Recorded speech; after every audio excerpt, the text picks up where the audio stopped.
met you guys outside the staves, and this is kind of exciting to me because this is our first one that's going out. January 1st, we've been talking to you guys about what it's going to look like. And we're down here at the Fairfield. And you notice the background with all the barrels and everything. We're going to talk. I'm going to turn this down just a click right quick. Hold on a second.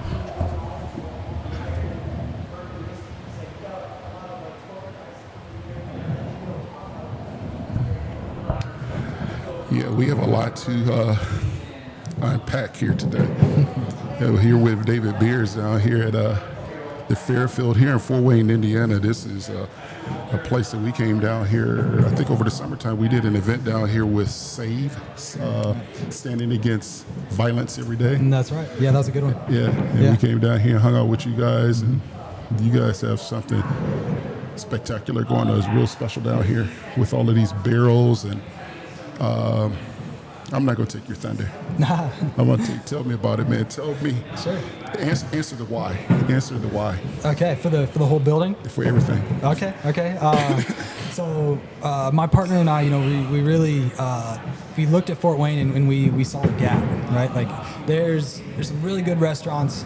There's some really cool places to go and sit and watch a baseball game or go to the theater, things like that. But the gap was there wasn't a place to go and do something fun and active.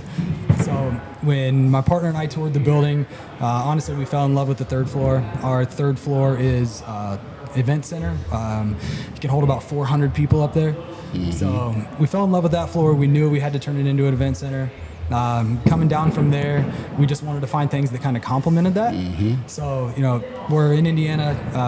People love to golf here. So we put in 8 high-end multi-sport golf simulators up there. So still full bar, full restaurant, but it's got, a golfing floor. Mm-hmm. Our first floor is Penthouse Social. That is duck pin bowling. So we got 8 lanes of duck pin bowling. That's what we hear upstairs right now, right? Yeah, right. That's what's right above us right now. So 8 lanes of duck pin bowling, full bar, full restaurant up there. The whole building's family friendly. That was super important to us. Mm-hmm. That's kind of how the whole concept came about. And then we got down to the basement where we're sitting right now. Mm-hmm. I'm a big bourbon fan. Mm-hmm. So we were deciding what to do down here, and we came up with this, what we see right behind me. Mm-hmm. Right now we're sitting in what we call the barrel room. So this barrel room is more rentable space, rented out for your company party, your birthday party, anything like that. And then we were, looking around. We wanted to do a locker program. Like that was pretty big to us. Definitely not the first ones to that. Ruth Chris does it, Umi does it. But we wanted to say, how can we do it differently? And so what we do here, so right behind us, we turned all of these barrels into private individual lockers. Yep. So you can purchase a barrel. You buy the spirits from us, and you can put anything you want inside there that you get from us. With your membership, you get access to this room whenever it's available. And then behind us, behind that wall, there is a private karaoke room. There's actually 2 of them. You get those as well. So there's a big TV in there. You can watch sports games, sing karaoke if you want to. Then obviously you have access to this room that can hold about 150 people. So what's the price for the barrels? Yearly? Month? Yeah. Okay. Yearly it's $1,200. $1,200 a year, so right at $100 a month. That's right.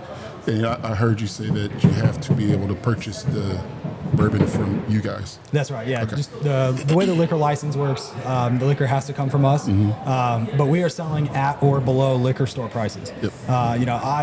I believe in fair access to these bottles for everyone. So I'm not gonna take it and put some crazy markup on it. And when we came down here, summertime for the event, had a chance to look at your bourbon selection, and you have everyday shelfers on there too. For sure. But I was thoroughly, overly impressed with the alley. That's why we have some of these allocators sitting up here on the front of the bar right now.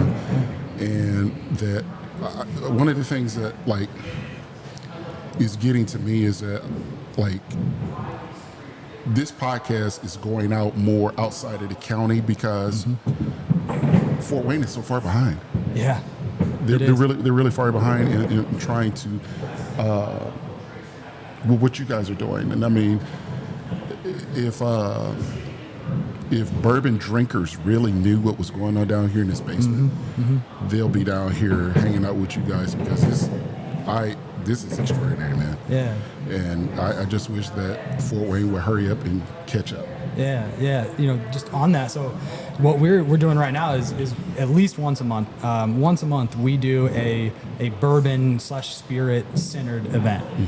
Last month was actually Four Roses. So Four Roses came up to our urban golf floor, which is our second floor. Really? Yeah, we did a whole tasting. They brought out like almost their whole spread.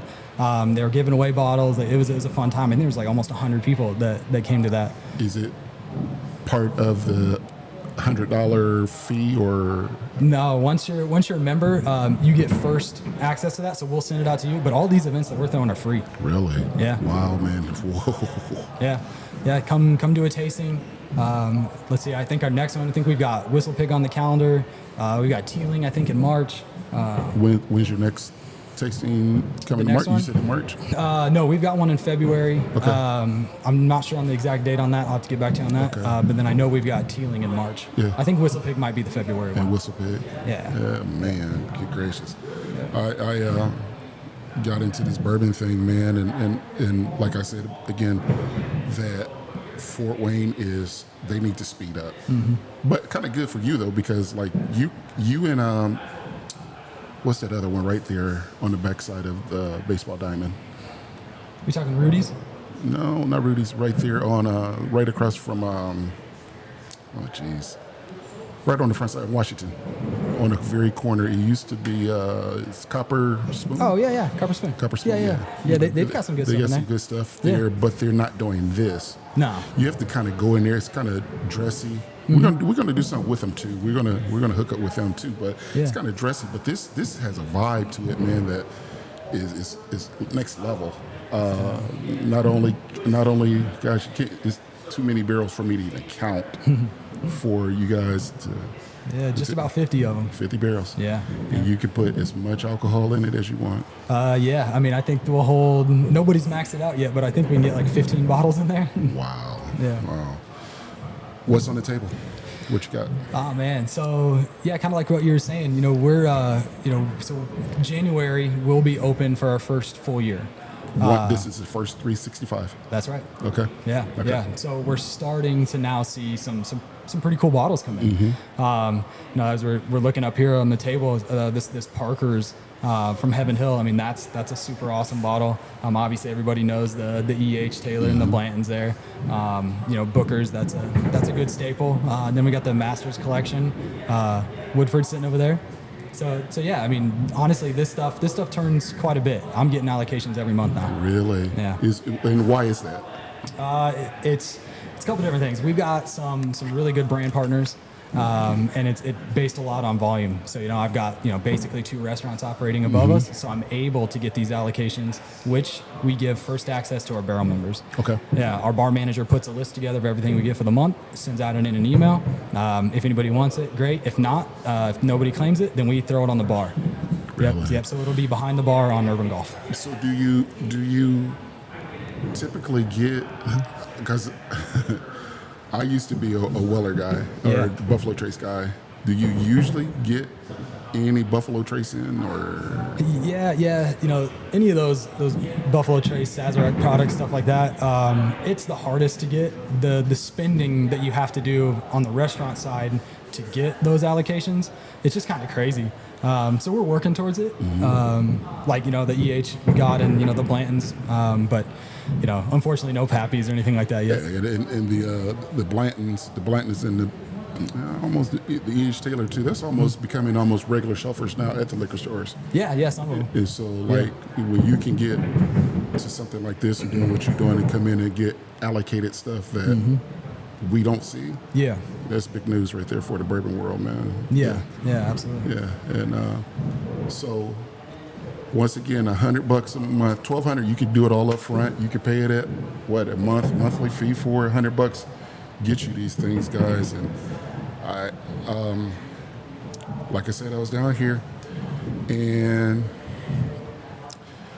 with Mr. Beers and partying down here, and we did an event down here, and this place was they put a first class show on for us, and it was something that I just want to reach out to you, interview you.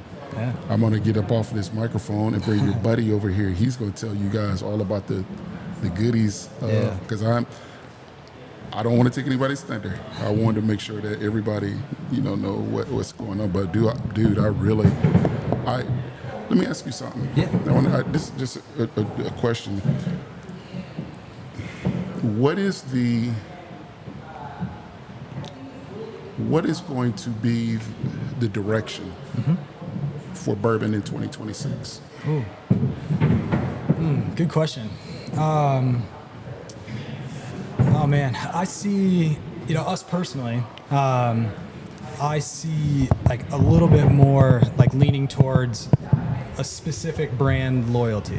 And what I mean by that is like, and this is just from the restaurant world, if I want to get those highly allocated bottles, like I've almost have to switch my well to a certain product in order, or family of products in order to get it.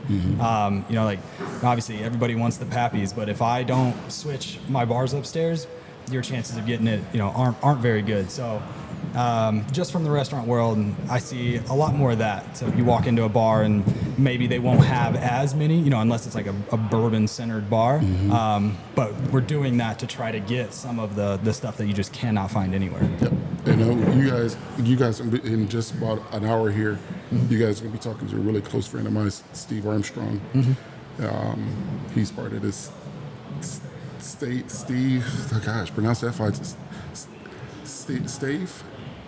Stave and Thieves. I say that 5 times real fast.